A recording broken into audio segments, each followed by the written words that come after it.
नमस्कार, आप देख रहे हैं 11 स्पेशल का खास बुलेटिन और मैं आपके साथ सुष्मिता राज। और आज 11 स्पेशल में हम बात करेंगे कि राज्य में शराब बिक्री एक बार फिर से निजी हाथों में सौंपने की यहां तैयारी तेज है।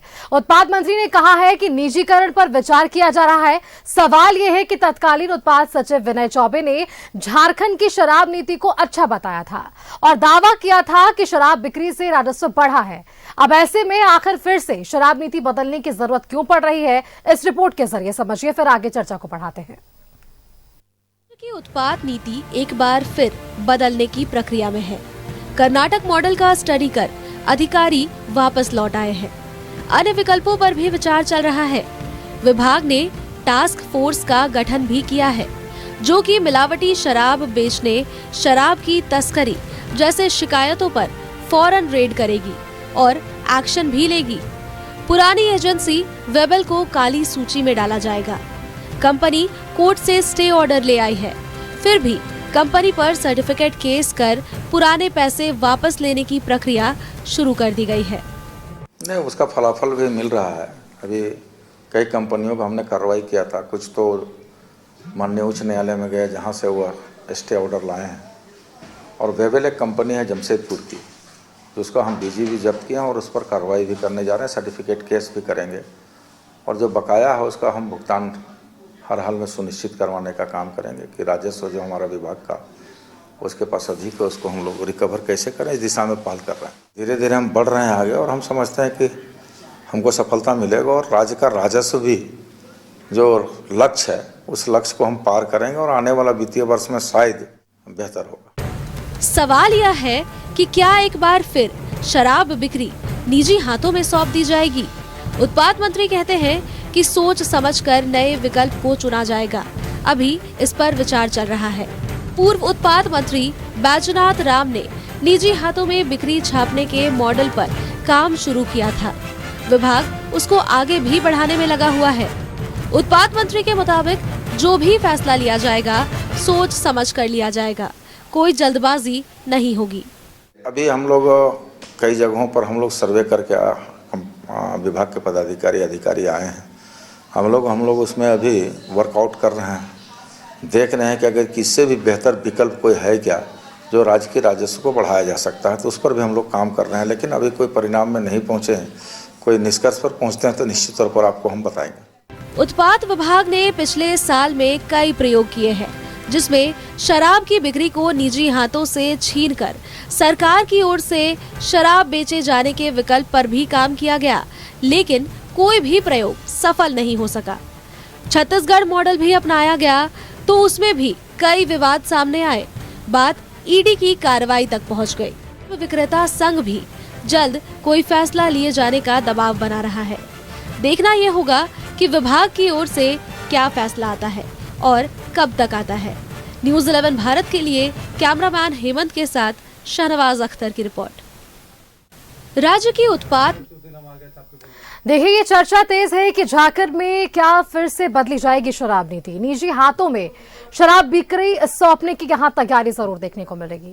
कर्नाटक मॉडल अपना सकती है झारखंड सरकार। आइए ग्राफिक्स के जरिए आपको समझाते हैं कि किस तरह से ये चर्चाओं का बाजार गर्म है। कर्नाटक मॉडल का स्टडी कर अधिकारी वापस जरूर लौट चुके हैं। शराब नीति में बदलाव की जरूरत क्यों है, ये एक बड़ा सवाल है। तत्कालीन उत्पाद सचिव ने यानी कि विनय चौबे जी ने पहले ही शराब नीति को अच्छा बताया था। विनय चौबे ने यह दावा किया था कि शराब बिक्री से राजस्व का जो बढ़ोतरी है वो झारखंड में हुआ है और शराब बिक्री से राजस्व बढ़ा है। फिर क्यों यहां पर शराब नीति बदलने की जरूरत आन पड़ रही है या फिर इस पर चर्चाएं क्यों आगे सामने आ रही है। बीजेपी ने अब इसे लेकर भी सवाल जरूर उठाए हैं।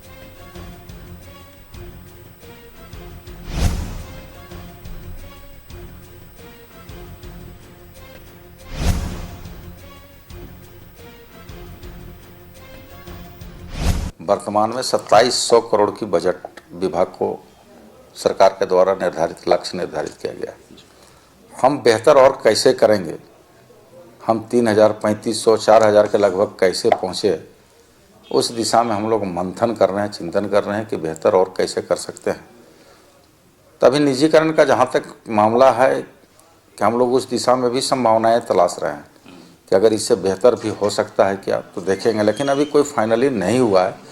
अभी हम लोग मार्च तक कैसे जो हमको लक्ष्य मिला उसको हम उस लक्ष्य को पार कैसे करें उस दिशा में ज़्यादा फोकस कर रहे हैं, लेकिन बेहतर विकल्प ढूंढने की संभावनाएं हम लोग को बेहतर विकल्प ढूंढने का कोशिश जारी है, तो उस कोशिश के तहत आगे बढ़ रहा है। सरकार फिर से पता नहीं कितनवीं बार शराब नीति में बदलाव करने जा रही है। मुझे लगता है ये अब वो सरकार भी भूल गई है कि कितनी बार उसने नीति में बदलाव किया है और किन लोगों को इससे फ़ायदा हुआ है। कभी सरकारी नियंत्रण में शराब बेची जाती थी, जिस समय भाजपा की सरकार थी तो उस समय भी इनको आपत्ति थी, फिर इन्होंने खुद इसको किया, फिर कार्टेल ने ले लिया, फिर अब प्राइवेट सेक्टर के हाथ में जा रहा है। तो ये क्या कर रहे हैं? कभी गुरुजी के आदर्शों पर चलने वाली जेएमएम आज कहाँ पहुँच गई है? गुरुजी ने शराबबंदी और महाजनों के खिलाफ आंदोलन किया था और आज यही सरकार प्राइवेट प्लेयर्स के हाथ में शराब को देकर यहाँ पे शराब की जो खपत है उसको बढ़ाने चाह रही है। तो जेएमएम का जो चाल और चरित्र है समय के साथ बदल गया। तो हमने आपको रिपोर्ट दिखाई, हमने आपको बयान सुनाया कि क्या कुछ उस पर बीजेपी का भी आरोप है या फिर उनकी क्या कुछ प्रतिक्रिया है। हमारे साथ गेस्ट पैनल जुड़ा हुआ है, एक बार उनका रूबरू कर लेते हैं। बीजेपी से हमारे साथ बीजेपी के प्रवक्ता प्रतुल शाहदेव जी जुड़े हुए हैं। आपका बहुत बहुत स्वागत है प्रतुल शाहदेव जी। और देखिए, आरजेडी से रवि जायसवाल जी हैं, कांग्रेस से सुनील सिंह जी हमारे साथ जुड़े हुए हैं। आप लोगों का भी बहुत बहुत धन्यवाद आज के इस डिबेट में हमारे साथ जुड़ने के लिए। और झारखंड शराब व्यापारी संघ के महासचिव सुबोध जायसवाल जी हमारे साथ जुड़े हुए हैं। आपका भी बहुत बहुत धन्यवाद आज अपना यहाँ वक्त हमारे साथ साझा करने के लिए। कांग्रेस से मैं सबसे पहले सवाल लेना चाहूंगी। सुनील सिंह जी, जो चर्चाएं हो रही है सबसे पहले उस पर मुहर लगाते हैं। ये बातें छनकर जरूर सामने आ रही कि शराब नीति में बदलाव होंगे नहीं होंगे, आज मंत्री के बयान भी सामने आए। सवाल यह है कि बदलाव की आखिरकार जरूरत क्यों आन पड़ रही है? ऐसा क्यों महसूस हो रहा है कि शराब नीति में बदलाव की जरूरत है? देखिए, आपका जो मंत्री हैं झारखंड सरकार के श्री योगेंद्र प्रसाद जी, तो उन्होंने कर्नाटक एक पदाधिकारियों का टीम भेजने का काम किया है और कि वहाँ पर जो शराब नीति है उसका अध्ययन करने के लिए। तो राज्य का जो आपका बजट है और राज्य के चौमुखी विकास के लिए, राज्य के 3.25 करोड़ जनता के बेहतरी के लिए जो इंटरनल एक आवश्यकता जो है जनरेट करने की आवश्यकता है, तो आपका 2023 से 24 का जो बजट है उसमें 2700 करोड़ का शराब से राजस्व का बजट था, जिसमें लगभग 2000 करोड़ का वसूली अभी तक हुआ है। तो अभी कुछ पीछे है, तो उसी में है कि इस बजट को बढ़ाने के लिए अभी उस पर फाइनल नहीं हो चुका है कि हाँ हम निजी हाथों को ही सौंप देंगे।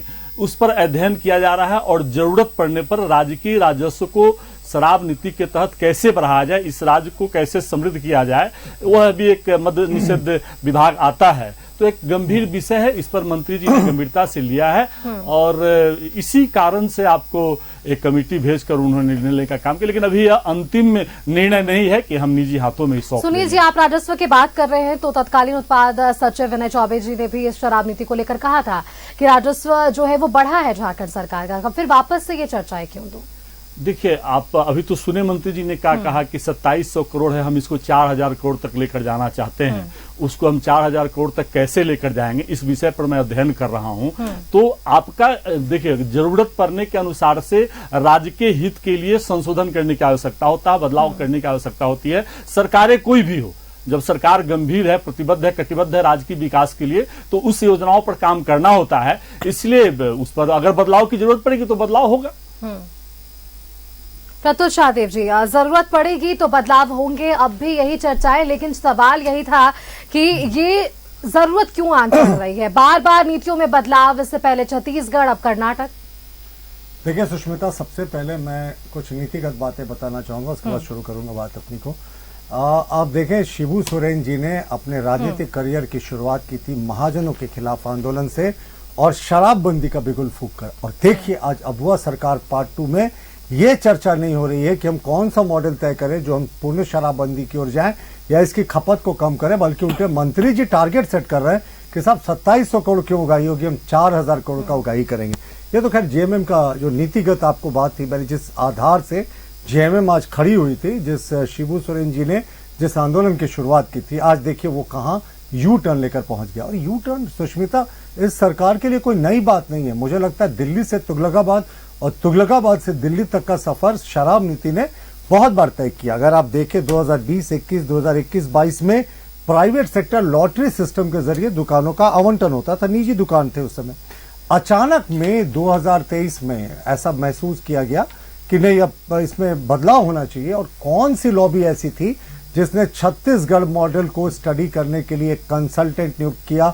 अधिकारियों की भारी भरकम टीम छत्तीसगढ़ गई, पूरा छत्तीसगढ़ मॉडल को स्टडी किया गया और उसके बाद यहाँ छत्तीसगढ़ ये जो मॉडल था उसको लॉन्च कर दिया गया। और देखिए, जो शराब दुकानें आवंटित की गई, कितनी हास्यास्पद बात है कि शराब दुकानों में जिस कंपनी को हमारी सरकार ने, तत्कालीन बीजेपी की सरकार ने स्वमुख और फ्रंटलाइन को ब्लैकलिस्ट किया था और ब्लैकलिस्ट करके इनको काम करने से रोका था। आप देखें, मैं इनका दिखा रहा हूं, सीए का बैलेंस शीट है फ्रंटलाइन कंपनी का, जो पूरे तरीके से फर्जीवाड़ा का शिकार हुआ है। अब आप देखें, ये बैलेंस शीट ही बता रहा है कि इन्होंने टेंडर लेने के लिए जो 80% था अपने एक सहयोगी कंपनी का, वो बैलेंस शीट दिखा दिया, जबकि अपना इनको दिखाना था। और झारखंड सरकार ने इन्हें पास भी कर दिया। और इस जिसको हमारी सरकार ने ब्लैकलिस्ट किया था फ्रंटलाइन को, आज वो भी बड़े जिलों में काम कर रही है। मैं आपको एक उदाहरण देता हूं कि जब छत्तीसगढ़ मॉडल इन्होंने लॉन्च किया तो किस कदर नुकसान हुआ। ये आप देखा, मैं आपको ये लिस्ट दिखाता हूं सुष्मिता, कि कौन कौन से जोन में बांटकर कौन कौन से एजेंसियां जो हैं वो काम कर रही हैं। देखिए, कुल 10 जोन है, 10 जोन में ये एजेंसियां काम कर रही हैं। मैं उदाहरण के स्वरूप आपको बताता हूं, जोन 5 और जोन 10 की बात कर ले, जो फिलहाल में काम हो रहा है। जोन 5 में गुमला, खुटी, लोहरदगा और सिमडेगा है, और जोन 10 में हजारीबाग, कोडरमा और चतरा है। और सुष्मिता, आप देखें, जोन 10 के लिए 5 करोड़ 35 लाख की बैंक गारंटी की उनको देना था, और जोन 5 के लिए, जिसमें गुमला, सिमडेगा, लोहरदगा और खुटी है, उसमें सिर्फ 2 करोड़ 5 लाख देना था। यानी 7 करोड़ का बैंक गारंटी देकर इनको व्यापार करना था। इनका टारगेट 24 करोड़ का शॉर्टफॉल हुआ। वो 24 करोड़ सरकार अब कहां से वसूलेगी? 24 करोड़ वसूलने के लिए सरकार के पास सिर्फ 7 करोड़ की बैंक गारंटी है। तो ये कैसे फिगर्स के साथ घालमेल हुआ, फिगर्स के साथ खिलवाड़ हुआ? आप ऐसे मोटे तौर पर समझें कि आपको जो शॉर्टफॉल है वो 24 करोड़ का है, लेकिन आपने सरकार के पास बैंक गारंटी सिर्फ 7 करोड़ की छोड़ी हुई है। तो सरकार मैक्सिमम क्या कर सकती है? आपके बैंक गारंटी को जब्त कर सकती है, वो 7 करोड़। पर ये जो 24 करोड़ का गैप है वो क्या होगा? और यहां तो कंपनियां तुरंत में कोर्ट चली जाती है, कोर्ट से स्टे भी मिल जाता है। लेकिन सबसे बड़ा बात है कि एक जो प्लेसमेंट एजेंसी, जिसकी मैं आपको बार बार बात कर रहा हूं, फ्रंटलाइन, ये आखिर किसकी है? फ्रंटलाइन में कौन से बड़े किरदार हैं जो इस ट्रेड को कंट्रोल करते हैं? आज भी फ्रंटलाइन काम कर रही है, जिसे हमारी सरकार ने ब्लैकलिस्ट किया था। और देखिए, विजन का कोई एक्सपीरियंस नहीं था। विजन जो आज काम तो प्रतुल जी, आपका कुल मिलाकर ये कहना है कि जिससे पहले एक फाइनल लाइन, किया गया, फाइनल लाइन में बता दूं सुष्मिता, विजन का कोई जो मैन पावर सप्लाई है उसमें कोई एक्सपीरियंस नहीं है। पर विजन आज भी 70% एरिया में काम कर रही है, 80% दूसरे का पेपर है। तो आप सोच लें, मंत्री जी ने घोषणा की थी कि 70 करोड़ का जो राजस्व का नुकसान हुआ इसको वसूला जाएगा, लेकिन कोर्ट से चले गए। कंपनी, काफी मौका दिया गया, हफ्ता 2 हफ्ता का, अगर ये तुरंत सीज कर लेते तो सीज हो जाता। कोर्ट ने यथास्थिति बनाए रखने को कहा। तो एक कंपनी सिर्फ वेबल है जो कोर्ट नहीं गई, उसके साथ कार्रवाई हो रही है। तो हमारा मानना है बहुत बड़ा इसमें घालमेल है। आप अगर सैद्धांतिक कोई फैसला लेते हैं तो उस पर अटल रहें। और राजस्व की अगर आपको चिंता है तो छोटे दुकानदार, छोटे खुदरा व्यापारी, जो मान लीजिए अगर कुछ दिन तक आप मानकर चलते हैं हाइपोथेटिकली कि ठीक है शराब आपको बेचना है, तो आप ये छोटे दुकानदारों के साथ क्यों अन्याय कर रहे हैं? ये छोटे दुकानदार जो पहले काम करते थे, जिस तरीके से इनको दुकानें आवंटित होती थी, ये आपने खत्म करके छत्तीसगढ़ मॉडल ले आया। और छत्तीसगढ़ मॉडल को खत्म कर रहे हैं, तो इसके लिए जिम्मेवार कौन है? क्योंकि छत्तीसगढ़ मॉडल का स्टडी करने के लिए करोड़ रुपए खर्च हुए थे, एजेंसी को करोड़ रुपए का भुगतान हुआ था। इसी का जवाब ले लेते हैं। रवि जायसवाल जी, जवाब दे दीजिए। देखिए, पिछले दिनों मद्य निषेध मंत्री जी एक बैठक किए थे, जिसमें 24 शराब कंपनी और 7 प्लेसमेंट एजेंसियों के साथ बैठकर विभिन्न मुद्दों पे चर्चाएं हुई थी।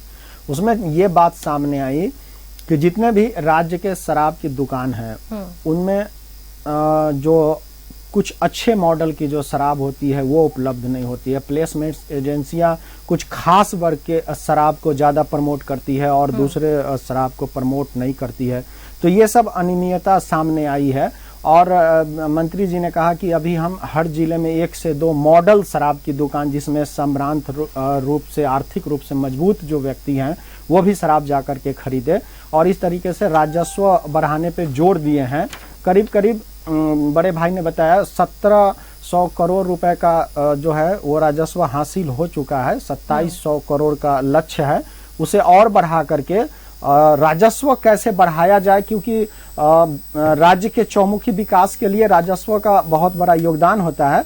तो इसमें जो एक टीम बनाई गई है वो कर्नाटक जाकर के देखेगी कि क्या हो रहा है, और वहां से अगर वो और ज्यादा 2700 से 4000, 4500, 3500 करोड़ तक का राजस्व आता है तो इसमें राज्य की जो जनता है उन्हीं का भलाई के लिए ये कार्य किया जा रहा है। विनय चौबे जी का बात को आपने कोट किया था, तो उस समय की जो राजस्व थी उनको विनय चौबे जी ने इस तरीके से छत्तीसगढ़ मॉडल ला करके बढ़ाया। अब इसे और बढ़ाने की आवश्यकता है, तो और अगर उससे भी कोई बेहतर मॉडल होता है जिससे राजस्व बढ़ता है तो इसमें कोई गुरेज नहीं है। अगर बदलने की जरूरत होगी तो बदलाव किया जाएगा।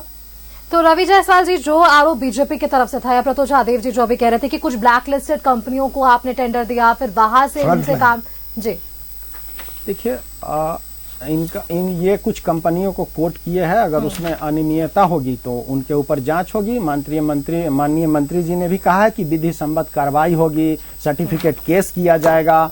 तो जो राजस्व का अगर किसी भी कारण से नुकसान हुआ है तो उसे वसूलने के लिए संवैधानिक तरीके से बहुत सारा रास्ता है, उसको अपनाया जाएगा। अगर कहीं पर कोई प्लेसमेंट एजेंसी अगर गलती की है, अगर उनकी अनियमितता सामने आती है तो विधि सम्मत कार्रवाई किया जाएगा। बिल्कुल। प्रतोष महादेव जी, एक छोटा सा रिएक्शन बस। आप ये सोचें कि 2700 करोड़ शराब का लक्ष्य था जो राजस्व वसूली का, इसको बढ़ाकर 4000 करने पर फोकस है। 1 मिनट के लिए मान लें झारखंड में जो शराब की खपत है ये बढ़ाने की बात कर रहे हैं, यानी मैया को 2500 रुपए देंगे और भैया को शराब पिलाएंगे।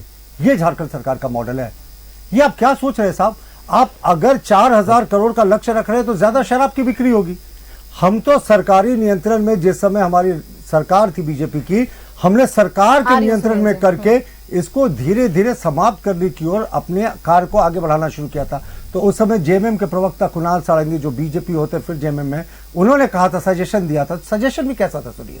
सजेशन था कि आप ऐसा विधानसभा में परिसर में भी शराब बेचने की आप शुरुआत कर दीजिए। उस समय वो माननीय विधायक थे, इससे जो माननीय है उनको दिक्कत नहीं हो। देखिए आप सोचिए, ये ऑन रिकॉर्ड है, आप गूगल करके सर्च कर सकती है। लेकिन सबसे बड़ा प्रश्न ये है कि ये जो बार बार ये बातें हो रही हैं, मैंने जिस ब्लैकलिस्टेड कंपनी का बात किया वो अभी का नहीं, वो हमारी सरकार के समय ब्लैकलिस्टेड थी, उसका काम रोक दिया गया था। उसको इस सरकार में ब्लैकलिस्ट हटाए बिना कैसे काम दे दिया गया। सुनील सिंह जी कुछ कह रहे हैं, सुनील जी। देखिए, हमारे साथी भाजपा को आरोप लगा रहे थे यूपी में शराब बिक रही है कि नहीं बिक रही, छत्तीसगढ़ में शराब बिक रहा है कि नहीं। जितने भी भारतीय जनता पार्टी के राज्य है वहां जोरदार तरीके से शराब बिक रहा। और आपको भारतीय जनता पार्टी के साथी को यह भी बताना चाहिए कि इसी राज्य में रघुबर दास की सरकार ने स्वतः शराब इस राज्य में बेचा था। अगर फ्रंटलाइन को उन्होंने ब्लैकलिस्ट किया था तो सरकार ने शराब बेचने का काम किया था। यह भी आपको जनता के बीच रखना चाहिए। यह भी जनता को बताना चाहिए कि मैनहट्ट कंपनी को बिहार सरकार और हाईकोर्ट बिहार ने उसे ब्लैकलिस्ट किया था और रघुबर दास की सरकार ने यहां पर ड्रेनेज सिस्टम का काम देने का काम किया था। यह भी आपको बताना चाहिए।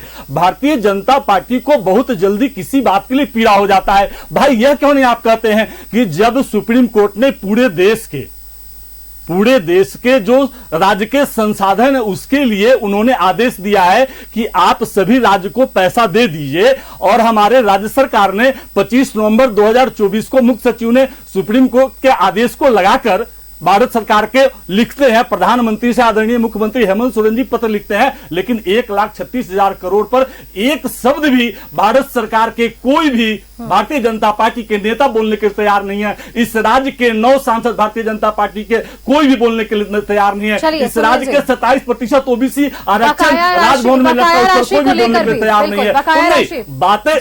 बात जब होगी तो इनको पीड़ा किस बात की होती है? 2 माह की सरकार है, आप फिर वही राजनीति करना चाहते हैं कि हम राज्य को अस्थिर करें। राज अस्थिर नहीं होगा, राज अस्थिर नहीं होगा तो आप अपनी सरकार के घोटाला को तो नहीं बताते हैं, आप उसको भी शराब पर नहीं बताया कि क्या रघुबर दास की सरकार ने शराब स्वतः बेची कि नहीं बेची सरकार। अगर जिस फ्रंटलाइन कंपनी को ब्लैकलिस्टेड किए उसी साल उन्होंने बेचने का काम किया। सुष्मिता, मैं खाली एक पॉइंट बताना चाहूंगा। जो बार बार ये बोलते हैं कि 1,36,000 करोड़ का बकाया है, तो सुप्रीम कोर्ट के जजमेंट को मुख्यमंत्री जी ने 15 अगस्त 2024 को वेलकम किया था और कहा यह सर आंखों पर। और सुप्रीम कोर्ट का जजमेंट है कि जनवरी 2026 से जिन राज्यों की जितनी बकाया राशि है वो 12 किस्तों भी दी जाएगी। तो जनवरी 2026 में जो अभी राशि तक मिली है, देखिए, तो बताओ बकाया राशि जनवरी पर दी है कि मुझे नहीं? लगता है कि हमारा आगे मांग बढ़ दी जाएगी कि नहीं दी जाएगी? आपकी देखिए मांग- प्रफुल्ल सहदेव जी, सर, या सरकार प्रफुल्ल से सहदेव जब जी, हमने आवेदन पत्र लिख के मांग किया है तो हमें क्या शराब नीति पर बात हो रही है? 2004 से 2022 के बीच का शराब जो नीति बकाया पे है चर्चा उस पर कीजिए नहीं। ना। तो आप शराब नीति पे हमारी सरकार शराब को स्वतः नियंत्रण में लेकर पूर्ण शराबबंदी की ओर जा रही थी, लेकिन गुरु जी ने तो अपने राजनीतिक जीवन की शुरुआत शराबबंदी से की थी। चलिए, इस पर भी आज सवाल ले उनके लेंगे गठबंधन सुनील की सिंह जी से, जो सरकार आपके सवाल है। शराब के लक्ष्य को बढ़ा रही अतुल है। शाहदेव जी, आपके जो सवाल है इस पर जवाब ले लेंगे और सुबोध जायसवाल जी भी हमारे साथ जुड़े हुए हैं, इनसे भी आगे चर्चा को बढ़ाएंगे। और इस बार सबसे पहले सवाल मैं सुबोध जायसवाल जी से लेना चाहूंगी। सुबोध जी, आपने तमाम राजनीतिक प्रतिक्रियाएं सुन ली कि तमाम राजनीतिक दलों का क्या कुछ कहना है कि शराब नीति अगर बदली जाती है तो उनकी राय क्या है। फिलहाल संघ क्या कुछ सोचता है? अब तक आपने तमाम नीतियों को देखा होगा, आगे अगर नीति में कुछ बदलाव होते हैं तो संघ कहां खुद को देखता है? देखिए, अभी सुष्मिता जी, एक सिर्फ सुबोध जी से मेरा भी आपके माध्यम से अगर आप परमिशन जी, दें, जी। तो क्या फ्रंटलाइन को बैन नहीं किया गया था? क्या 70% मार्केट शेयर पर आज उसका कंट्रोल नहीं है? और क्या जो बैलेंस शीट दिया था जिस कंपनी ने, विजन हॉस्पिटैलिटी ने, उस बैलेंस शीट पर प्रश्न है कि नहीं? बस ये चीजों का भी अगर अपने जवाब में वो बता दे तो चलिए, दर्शकों सुबोध को जी। आसानी हो। देखिए, शराब नीति आज स्थानीय पेपर के माध्यम से हम लोग को भी जानकारी मिली, खुशी भी आई कि भाई शराब नीति अब बदलने की ओर जा रहे हैं। लेकिन विधिवत हम लोग को सूचना नहीं है कि शराब नीति में बदलाव हो रही है। अभी ऐसा है, चर्चा है, हम लोगों ने करीब विगत 3 वर्षों से 2 वर्षों से ज्यादातर हम लोग आग्रह करते आए हैं, जो भी मंत्री आए सभी से, माननीय सरकार जो अभी हेमंत सोरेन जी के है, इनकी दूसरी कार्यकाल है, लेकिन अभी अच्छी सोच के साथ इन्होंने अभी हर चीज पर अपनी पैनी नजर रखे हुए हैं। तो मैं समझता हूँ अगर नीति में बदलाव होती है तो ये बहुत ही सराहनीय, मैं कहूंगा बहुत स्वागत योग कहूंगा। संघ इसको स्वागत करती है कि राज्य के व्यापारियों के हित में, झारखंड के व्यापारी के हित में नीति आए, उसका स्वागत करेगी। और दूसरी बात कि नीति के साथ साथ इनके पास इंफ्रास्ट्रक्चर अपना नहीं है, तो हम एक सुझाव देते हैं संघ के नाते से कि इतने सालों से हम देख रहे हैं कि आए दिन शराब झारखंड में घुस रही है, हरियाणा, पंजाब या अवैध 2 नंबर आए दिन मीडिया में आते रहता है। इसको रोकने के लिए इनके पास इंफ्रास्ट्रक्चर की कमी है। तो एक मैंने सुझाव पहले भी सरकार को दिया था, पहले भी मंत्री थे उनको भी मैंने लिखित में दिया था कि एक कमांड सेंटर बनाया जाए, सेंट्रल कमांड सेंटर। हर विभाग में आज नगर निगम हो चाहे सेल्टेक्स विभाग हो, हर जगह कमांड सेंटर को दे दिया गया है। उससे राजस्व में, वसूली में बहुत सुविधा होती है, 2 नंबर रोकने में सुविधा होती है। तो उस टाइप के कमांड सेंटर की भी इनको बनाने की आवश्यकता अब है। तभी जाके राज्य में जो 4000 करोड़ का लक्ष्य मंत्री जी ने रखा है, इनकी सोच बहुत अच्छी है, स्वागत योग्य है। भगवान करे 5000 करोड़ आ जाए, लेकिन बहुत सा चीज में बदलाव की जरूरत है, इनको बदलना होगा। अगर ये 4000 करोड़ के लक्ष्य रख रहे हैं तो उसके साथ साथ क्या कुछ बदलाव किए जा सकते हैं, क्योंकि देखिए, आप देखते आ रहे होंगे तमाम हाँ, चीजों को। बिल्कुल। नहीं, सेंट्रल कमांड सेंटर, दुकान तो खुल जाएगी, लेकिन उस पर कमांड करने वाला कौन है? आज जो है, बहुत पहले यहाँ पर बॉर्डर पर चेक नाका हुआ करता था उत्पाद विभाग का। आज जाइए यूपी में जाइए, बिहार में जाइए, चेक नाका आज भी है, लेकिन झारखंड में चेक नाका नहीं है। माननीय भोर सिंह जी जब थे, उनको ये पता चला हम लोगों के द्वारा, तो उन्होंने 2-3 जगह 4 जगह चेक नाका शुरू भी करवाए उन्होंने बंगाल बॉर्डर पर। तो आज चेक नाका अगर सभी बॉर्डर पर हो जाए तो उसके लिए विभाग नहीं कर सकती है, उसके लिए प्राइवेट आउटसोर्सिंग के द्वारा सेंट्रल कमांड सेंटर इनको स्थापना करना पड़ेगा। उसकी टेंडर निकाल करके उसको लोगों को बहाल करें, ताकि आपको बाहर का माल यहाँ न घुसे। सबसे बड़ा दिक्कत यहाँ होता है, बाहर का माल घुसता है जिस पर किसी का कमांड नहीं है, विभागीय अधिकारी बहुत कम है। स्वाभाविक है कि अब पूरे राज्य में 24 जिला में 1505 दुकानें हैं और आपके पास दरोगा 54 गो मात्र है, अब कहाँ से हो पाएगा? तो इसलिए उसको भी देखना होगा। बहुत से अधिकारी रिटायर कर गए हैं। दूसरी बात, एक आपके चैनल के माध्यम से मैं सरकार को आगाह करता हूं कि अभी विभाग में विगत 22 वर्षों से किसी अधिकारी का जो सक्षम अधिकारी तजुर्बेकार हो गया, उनकी प्रमोशन नहीं हुई है। तो प्रमोशन कर करके उनको सक्षम जगह बैठाना भी बहुत जरूरी है। ये सब में सुधार लाएंगे। और वैट का, अब बंगाल में पड़ोसी राज्य है, हमारे यहाँ शादी है, हम आपसे लाइसेंस लेते हैं 10,000 दे करके, हम 20,000 का दारू आपके यहाँ से लेते हैं, 80,000 का दारू हम झालदा पुलिया से ले आते हैं। उसका कारण क्या है? यहाँ जो 4500 की दारू है वहां मिलता है 2800 रुपए में। तो बहुत का अंतर हो गया। जी। तो इस चीज पर कमान करने के लिए बंगाल का अनुसरण करना चाहिए, कर्नाटक जाने की जरूरत नहीं है। जो अभी आप लोगों ने यहाँ पर डिबेट में मैंने सुना कि कर्नाटक गई थी सरकार, कर्नाटक नहीं गई थी सरकार। विचार था वहां जाकर के अनुसरण करके आने का, लेकिन मैं तो कहता हूं कर्नाटक या बंगाल या यूपी कहीं जाने की जरूरत नहीं है। अब तो इतना तजुर्बा झारखंड में हो चुका है, इतना मंथन चिंतन घाटा नुकसान नफा हो चुका है कि उसको अब जरूरत नहीं है। यहाँ के भी स्थानीय अधिकारी, दरोगा, इंस्पेक्टर, राज्य के कुछ चुनिंदे व्यापारी से एक विचार करें, असहमति लें कि क्या होना चाहिए, कैसे सुधार होना चाहिए। ये यहाँ के लोग बताएंगे, न कि बाहर के लोग बताएंगे। चलिए सुबोध जी, इसी के साथ प्रतुल शाहदेव जी ने सवाल पूछे तो उसका भी जवाब दीजिए। सुबोध जी नहीं, मैं सुन लिया। जोन 5 जोन 10 में 7.5 करोड़ का बैंक गारंटी था, 24 करोड़ का शॉर्टफॉल था, कैसे बता रहा हूँ। विजन का जो फिगर था वो, और फ्रंट लाइन क्या ब्लैकलिस्ट थी? प्रतुल जी मैं बता रहा हूँ, विजन कंपनी के और मार्सन कंपनी, इसमें दो कंपनियां जो है, और बेबल कंपनी जो जमशेदपुर, ये 3 कंपनियां के ऊपर करीब साल भर से संघ ने आवाज उठाते आया कि इनकी जो पेपर एक्रेडिटेशन सर्टिफिकेट वो गलत है।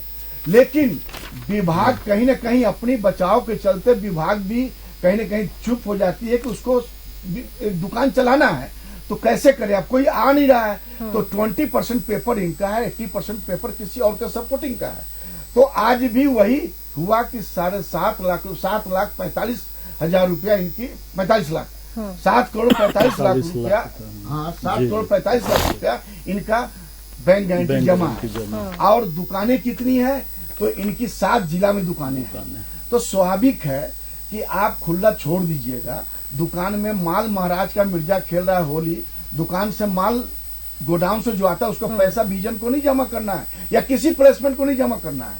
ये तो माल वहां से जितना चाहे उठा ले और बेच करके, अगर 4 लाख रुपए दुकान की सेल होती है, समझाने के लिए मैं बोल रहा हूँ, हाँ। तो उसके लेकर के 3 लाख रुपया हम आपके खाते में, सरकार खाते में जमा करेंगे, 1 लाख रुपया अपने खाते में जमा करेंगे।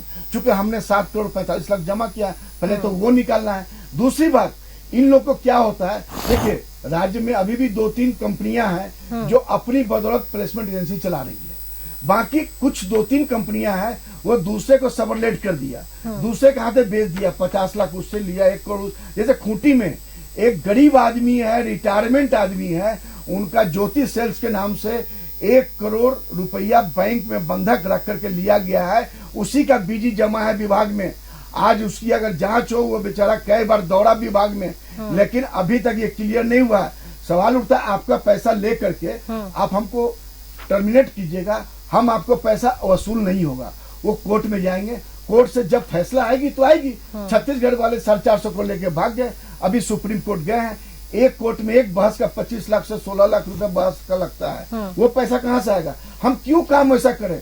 सुनिश्चितता की ओर, अनिश्चितता की ओर न जाए। अभी माननीय मंत्री जी बहुत अच्छे आए हैं, बहुत सुलझे हुए हैं, अब बहुत करीब से जानते हैं इस व्यापार को, इसलिए उनका निर्णय अभी बहुत अच्छा है। आश्वस्त है कि जो भी 2 प्रश्नों का जवाब प्रतुल जी लौटेंगे आपके पास, प्रतुल जी लौटेंगे आपके पास। संघ, जिस तरह से आपने कहा कि संघ आश्वस्त है मंत्री के, अगर इस बयान को आप देख रहे हैं तो कहीं ना कहीं उनसे भी एक उम्मीदें हैं। इस पर जवाब ले लेंगे प्रतुल शाहदेव जी के भी कुछ सवाल है। ब्रेक पर जाने से पहले बातचीत हो रही थी सुबोध जायसवाल जी से, बहुत सारे सवालों का उन्होंने जवाब दिया है।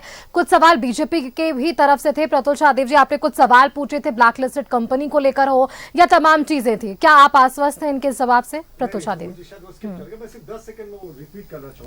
बल्कि सुबोध जी से सुझाव लेना चाहूंगा। जैसे जोन 5 और जोन 10 में देख रहा हूं, ये जिस कंपनी को मिला था उस कंपनी का नाम विजन था।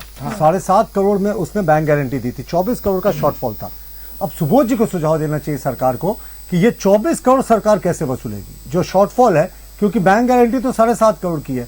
सरकार अगर जब्त भी करती है, जो शायद कोर्ट के ऑर्डर से फिर स्टे तमाम चीजें हो जाती है, तो भी 7.5 करोड़ मैक्सिमम है। सुष्मिता जी, 24 करोड़ का ये शॉर्टफॉल कैसे आएगा? और सबसे बड़ा प्रश्न, फ्रंट लाइन 70% मार्केट पर जिसका कंट्रोल था वो ब्लैकलिस्टेड थी हमारी सरकार में, उसको यहाँ कैसे काम मिल गया? सुबोध जी से देखिए, ये फ्रंट लाइन की बात करते हैं तो जिस वक्त रघुवर जी की सरकार थी उस वक्त काम फ्रंट लाइन और एक और कंपनी थी सोमुख करके कंपनी थी जो काम की 70% काम करीब फ्रंट लाइन का था, 30% सोमुख का था।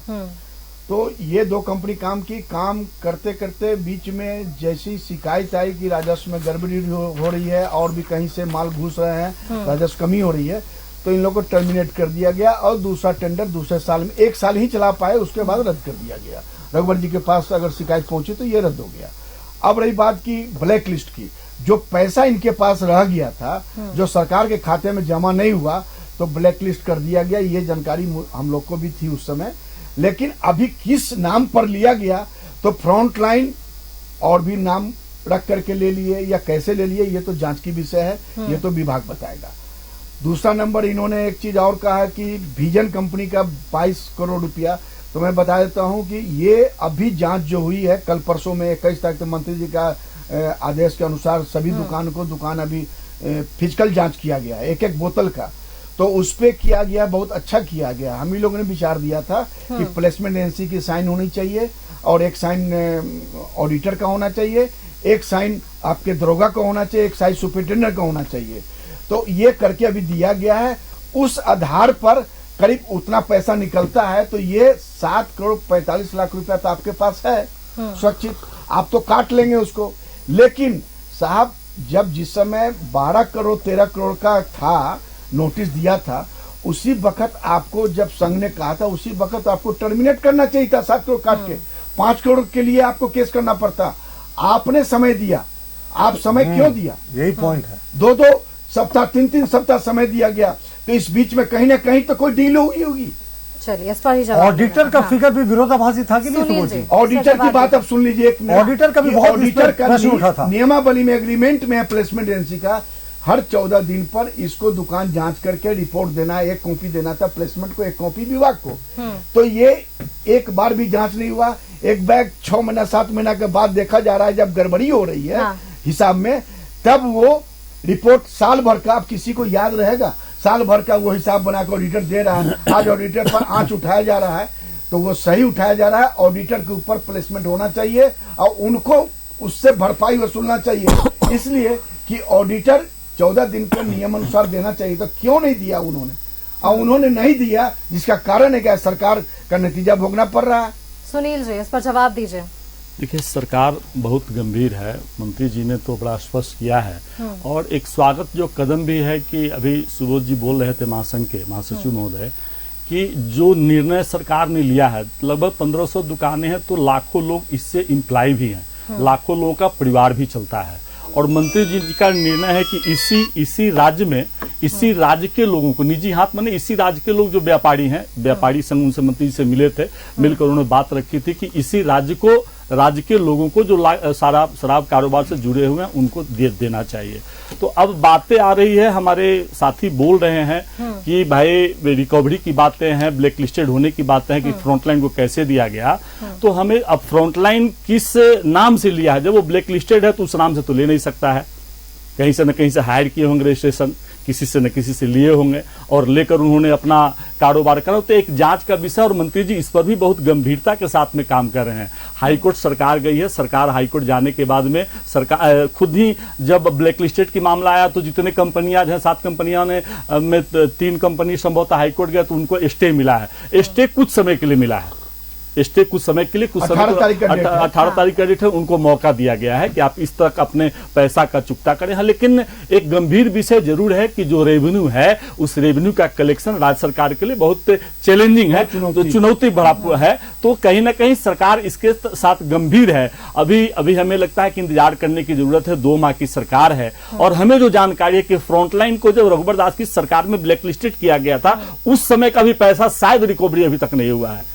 अभी सुबोध भैया ज्यादा बेस्ट बताएंगे, सुबोध जैसवाल ज्यादा अच्छा बताएंगे। नहीं, ऐसा है कि रघुवर जी के टाइम में राजस्व जितना लक्ष्य था वो लक्ष्य आ चुका था, लेकिन पूरा नहीं आया था।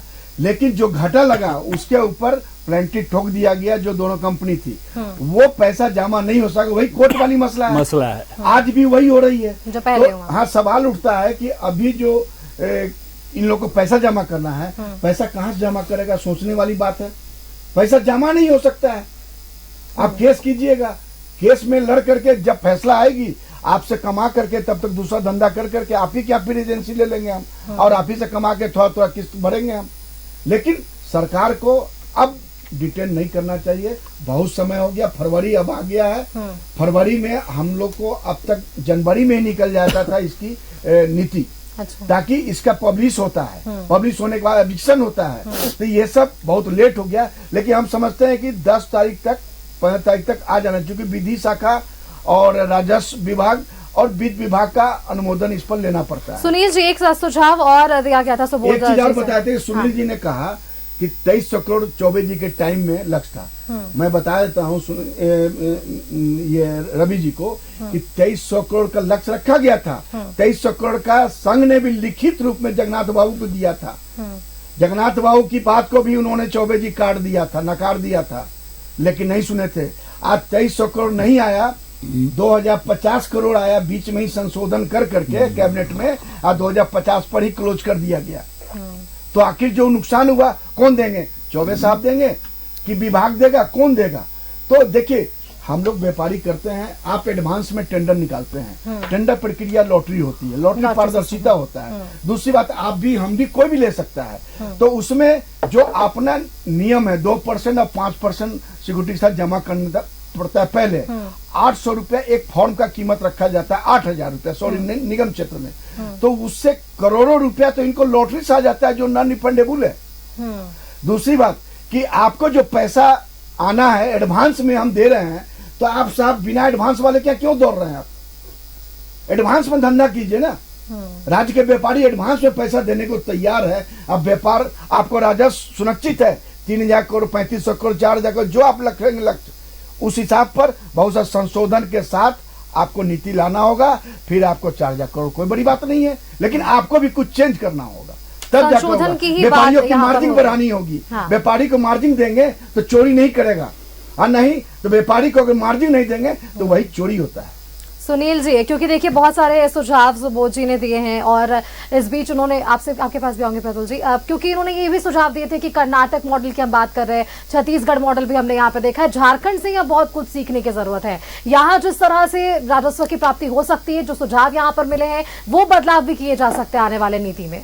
सुनील जी, देखिए, अभी शराब महासंघ के जो अध्यक्ष हैं झारखंड के, महासचिव महोदय जो हैं, इन्होंने भी तो बड़ा स्पष्ट किया कि हम लोगों ने मंत्री जी से मिलकर, जब मंत्री जी से मिले और इन्होंने अपनी विचार को रखा कि इस राज्य में राजस्व को कैसे बढ़ाया जाएगा शराब के माध्यम से, इस राज्य में, तो इनकी बात को मंत्री जी ने बहुत गंभीरता से लिया है। और अध्ययन करने के बाद ही उन्होंने यह बात कही है कि हम गंभीरता से, मेरी पहली प्राथमिकता हो कि इस राज्य के व्यापारियों को जो शराब के धंधा से जुड़े हुए हैं उनको दिया जाए। और कहीं ना कहीं मंत्री जी सरकार न्यूज 11 को माध्यम से सुन रहे होंगे, इनके सुझाव को भी सुन रहे होंगे, जो इस सुझाव दे रहे हैं कि राज्य के लिए कैसे ज्यादा से ज्यादा जनरेट होगा, उस विषय पर भी वो चर्चा होगी। और हमारे भाजपा के साथी जो बार बार यह बता रहे थे, तो 400 करोड़ जो रघुवर सरकार के भी समय का और अभी का भी, दोनों सुप्रीम कोर्ट में मामला चला गया है। जो सुबोध जी बता रहे थे कि हमारा 25-25 करोड़ एक हियरिंग में लगता है, तो इस राज्य सरकार की पैसा लगता है। तो इन बहुत गंभीर विषय पर बिल्कुल हमारे मंत्री महोदय भी गंभीर हैं, सरकार भी बहुत गंभीर है, और आप चर्चा गंभीरता के साथ लाए हैं। तो चर्चा एक सजग नागरिक और आपका स्वस्थ चैनल के माध्यम से मैं आपको जरूर बताना चाहता हूं कि आप, हम सब जो बैठकर यहाँ गंभीर विषय पर चर्चा कर रहे हैं, सरकार गंभीर है, और राज्य सरकार को कहीं ना कहीं ज्यादा से ज्यादा राजस्व कैसे आए, संघ की बात को सुनकर इन्होंने कहा कि विधि सम्मत बात करने के लिए इन्होंने कहा कि आपको व्यापारियों को, इस राज्य के व्यापारियों को और काम देना चाहते हैं, और शराब तरीके से और सही शराब बिके, तो आपको मार्जिन भी बढ़ाना होगा ताकि गलत कारोबार से लोग लिंक ना हो। तो इन सब महत्वपूर्ण विषय पर कहीं ना कहीं सरकार संज्ञान में लेगी, मंत्री संज्ञान में ले रहे हैं, और ये लोग स्वतः मिले हैं। तो आपको मैं विश्वास दिलाता चलूं कि गंभीरता के साथ इस पर काम होगा। और जनरेट करने का है तो बिल्कुल कहीं ना कहीं राज्य सरकार को इंटरनल, जब भारत सरकार इस राज्य को, भारतीय जनता पार्टी की सरकार इस राज्य को बिल्कुल सौतेला व्यवहार करती है, बिल्कुल इस राज्य सरकार को कहीं भी मदद करने के लिए तैयार नहीं है, और इस सरकार को कमजोर करने की साजिश करने का प्रयास कर रही है। तो हम राज्य सरकार, आपके ही सवाल को लेंगे ब्रेक के बाद, क्योंकि आप लगातार ये कह रहे हैं कि राज्य सरकार को असर करने की कोशिश है, है, बकाया राशि नहीं है, आपका सहयोग अगर केंद्र का मिलता तो राज्य और बेहतर काम करता। ये तमाम सवाल आपके हैं, जवाब ले लेंगे। कुछ सवाल थे सुनील जी से, और मुझे लगता है कि प्रतुल जी, ये जो सवाल है लोकसभा के चुनाव के दौरान भी उठे, विधानसभा चुनाव के दौरान भी उठे, अब भी अगर हम चर्चा बढ़ाते हैं डिबेट्स में, अब भी यही चर्चाएं होती है, केंद्र सरकार का सहयोग नहीं मिल रहा है, बकाया राशि नहीं मिल रही है, झारखंड सरकार को अस्थिर करने की कोशिश, क्यों ये धारणा है? देखिए, इन चीज़ों का जवाब बहुत बार पहले भी हो चुका है। मनरेगा का अगर आप पैसा नहीं देंगे, केंद्र सरकार को यूटिलिटी सर्टिफिकेट नहीं देंगे, प्रधानमंत्री आवास योजना का अगर आप यूटिलिटी सर्टिफिकेट नहीं देंगे, तो पैसे पे केंद्र जो देता है वो ग्रहण लगेगा ही। और दूसरी बात जो है, ये बकाया राशि की बात जो बार बार ये कहते हैं, वो सिर्फ इसलिए कि उन्होंने इतने लोकलुभावन वायदे कर दिए कि 2.5 लाख करोड़ का इनको बजट चाहिए। और सुप्रीम कोर्ट का जजमेंट है साहब, एक बार आप सुप्रीम कोर्ट के साइट पर जाकर देख ले, 2026 के जनवरी से जितना बकाया राशि दोनों राज्य और केंद्र मिलकर तय करते हैं या आर्बिट्रेटर नियुक्त होता है, वही राशि 12 किश्तों में मिलेगी। देखिए, हम लौटते हैं अभी सुष्मिता सुबोध जी के बाद से एक बड़ी इंपॉर्टेंट चीज सामने आई। 2 तरह का मॉडल हमें सामने दिख रहा है। एक मॉडल जो फिलहाल चल रहा है, जिसमें एक छोटी सी गारंटी रखी जाती है, लेकिन वो अगर शॉर्टफॉल होता है तो सरकार के पास कोई मैकेनिज्म नहीं है वसूलने का, क्योंकि सरकार को अगर वसूलना होगा तो जिस दिन शॉर्टफॉल हो रहा है फाइनेंशियल क्लोजिंग के उसी दिन उसको वसूलना होगा, क्योंकि जैसे ये वसूलने का नोटिस देंगे और तमाम लीगल प्रक्रिया में फंसेंगे, कोर्ट चले जाएंगे। और कोर्ट सामान्यतः, मैं कोर्ट पर टिप्पणी नहीं कर रहा, सामान्यतः ऐसे ऑर्डर्स में कोर्ट स्टे देकर सामने वाले पार्टी को नोटिस करता है, फिर मामला कानूनी अड़चन में फंस जाता है। तो एक मॉडल है जहां आपको बाद में पैसा लेना है पार्टी से, एक टोकन अमाउंट आपने पहले लिया, और दूसरा मॉडल जो प्राइवेट प्लेयर्स का है, उसमें एडवांस पैसे पे सरकार काम कर रही है। यानी सरकार को लाभ ही लाभ है साहब। अगर आप प्राइवेट प्लेयर्स को ला रहे हैं, छोटे व्यापारियों को ला रहे हैं, तो सारे दुकानों की बोली जो है वो आप एडवांस में पैसे ले रहे हैं। ये आपको नहीं, ये चक्कर है कि साल के अंत में अगर राजस्व की कमी होगी तो आपको वसूलने के लिए फलाने का गारंटी जब्त करना होगा, फलाने के खिलाफ कार्रवाई करनी होगी। तो मुझे लगता है दोनों मॉडल में कोई कंपैरिजन नहीं है। और सुष्मिता, एक बड़ी इंपॉर्टेंट जानकारी, छत्तीसगढ़ मॉडल जब लॉन्च हो रहा था तो प्रदेश के वित्त मंत्री तत्कालीन माननीय रामेश्वर उरांव जी ने उस मॉडल को लॉन्च करने से अपनी सहमति नहीं दी थी। 3 उत्पाद सचिव बदले गए थे उस दौरान। मैं अधिकारियों को नाम कभी नहीं घसीटता हूं डिबेट में, तो मैं 3 अधिकारियों का नाम भी बता सकता हूं जिन्होंने मना कर दिया था उस नीति पे बदलाव के लिए। रामेश्वर उरांव जी की टिप्पणी थी कि मैं इस नीति से राजस्व का नुकसान हो सकता है छत्तीसगढ़ मॉडल से, और वो उन्होंने कैबिनेट भेज दिया। और कैबिनेट को रूल्स ऑफ एग्जीक्यूटिव बिजनेस में इतनी शक्तियां हैं कि वो मंत्री सेक्रेटरी किसी की भी लिखी बातों को पलट सकती है। तो कैबिनेट ने पलट दिया और छत्तीसगढ़ मॉडल लागू हो गया। लेकिन अब जब छत्तीसगढ़ मॉडल से वापस दिल्ली से तुगलकाबाद से दिल्ली आ रहे हैं, अब छत्तीसगढ़ मॉडल से वापस जो लोकल प्लेयर्स को देने जा रहे, तो प्रश्न तो उठेगा ही कि रामेश्वर उरांव जी ने जो उस समय आपत्ति दर्ज की थी, या उस समय जो कहा था कि इससे राजस्व का नुकसान हो गया, वो तो सही था। फिर किस परिषद भी उसमें ऑब्जेक्शन किए थे जी। तो अब आप सोच लें कि जो मंत्री का objection, member board of revenue का ऑब्जेक्शन, उसके बाद भी फाइल पास हो गई थी। तो क्या चल रहा था? प्रकाश था साहब, प्रेम का सारा प्रकाश था।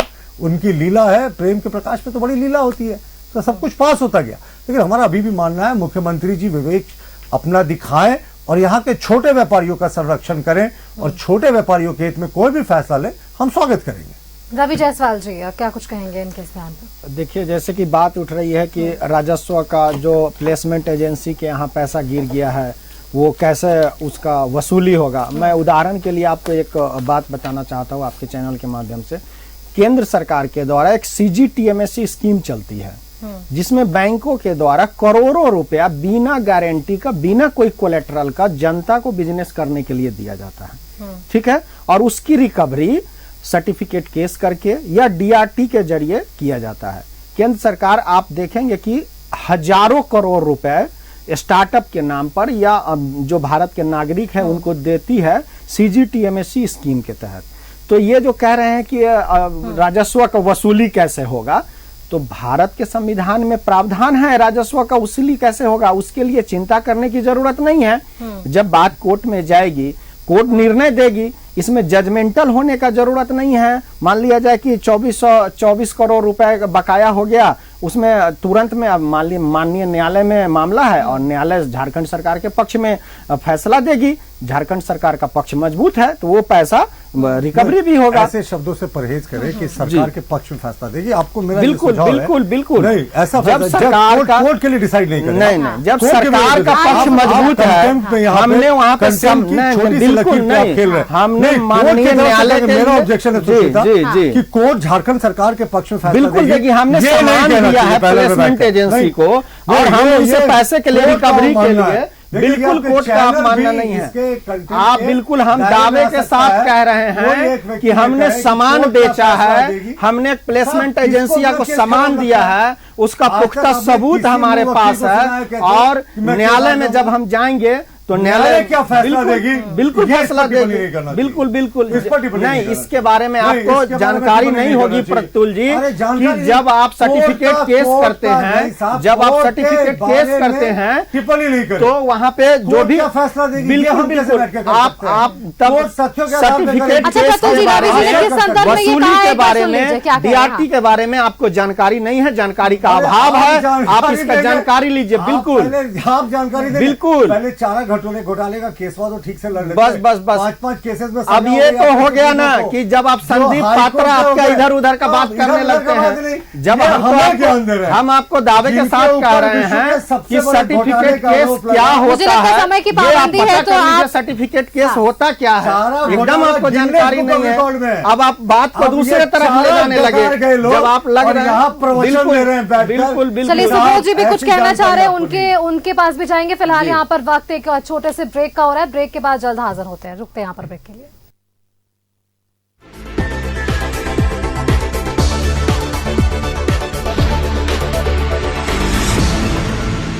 और मैं अपने पैनल गेस्ट से रिक्वेस्ट करना चाहूंगी, 2 से 3 मिनट हमारे पास है तो जल्दी जल्दी आप सभी का एक बार रिएक्शन ले लेते हैं। सबसे पहले सुबोध जी बहुत देर से कुछ कहना चाह रहे हैं। हम ये कहना चाहते हैं कि आज नगद कल उधार आप दुकानों में देखा होगा।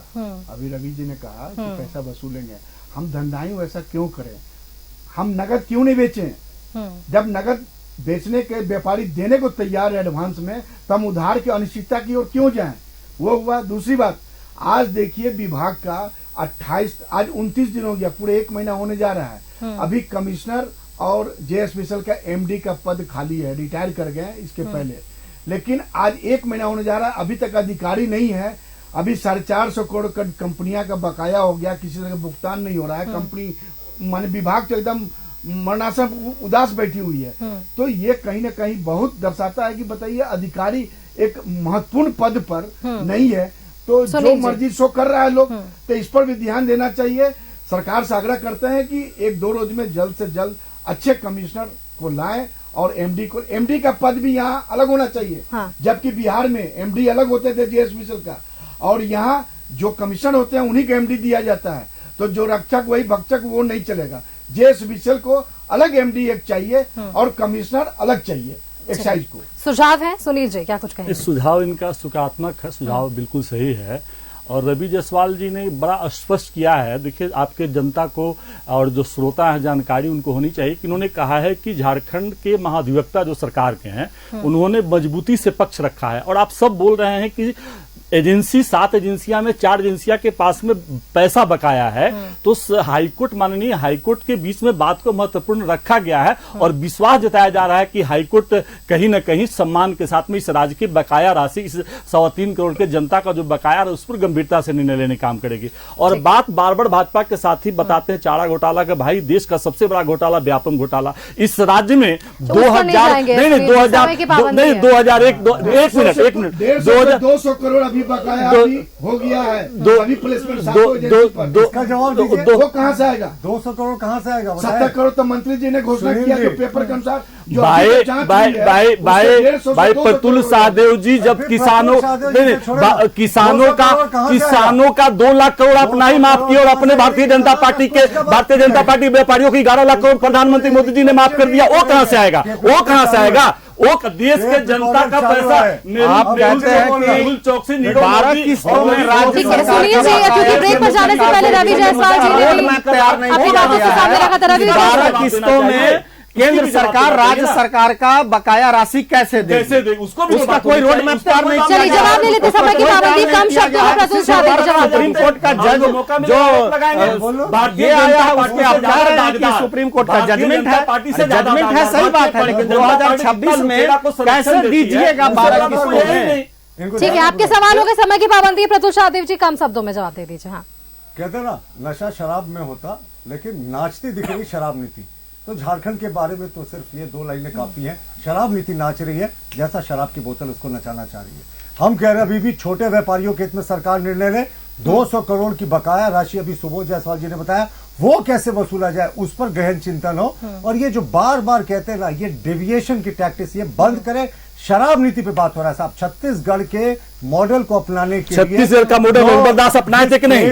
रघुवर दास अपनाए थे कि नहीं छत्तीसगढ़ का मॉडल? यह भी बताइए, कार्रवाई होगी कि नहीं होगी? अब आप कहाँ का मॉडल अपनाए थे? बिल्कुल नहीं, कहाँ का मॉडल अपनाए? कहाँ का मॉडल अपनाए थे? इसे कहते हैं। कहाँ का मॉडल अपनाए थे? कहाँ का मॉडल अपनाए थे? कहाँ का मॉडल?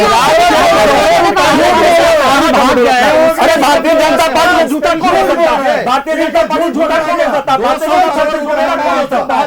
देश का है ये वाला गुजरात का व्यापारी जो करोड़ों रुपए लेकर भाग गया, उसका रिकवरी केंद्र सरकार कैसे करेगी? आपसे चलिए, बात यहाँ पर झारखंड की थी, राजस्व की थी कि किस तरह से झारखंड का विकास हो, राजस्व की प्राप्ति हो, शराब नीति में क्या सुझाव आए, इसको लेकर आज हमने इस पूरी चर्चा में जो है बातचीत की। बहुत बहुत धन्यवाद आप सभी का हमारे साथ जुड़ने के लिए। बीजेपी से हमारे साथ प्रतुल शाहदेव जी जुड़े हुए थे, रवि जायसवाल जी, सुनील सिंह जी और सुबोध जायसवाल जी, आप सभी का बहुत बहुत धन्यवाद हमारे साथ जुड़ने के लिए और आज इस चर्चा में अपनी प्रतिक्रिया हमारे दर्शकों के साथ साझा करने के लिए। तो फिलहाल इस बुलेटिन में मेरे साथ इतना ही। आगे आप देखते रहिए न्यूज़ 11 भारत। नमस्कार।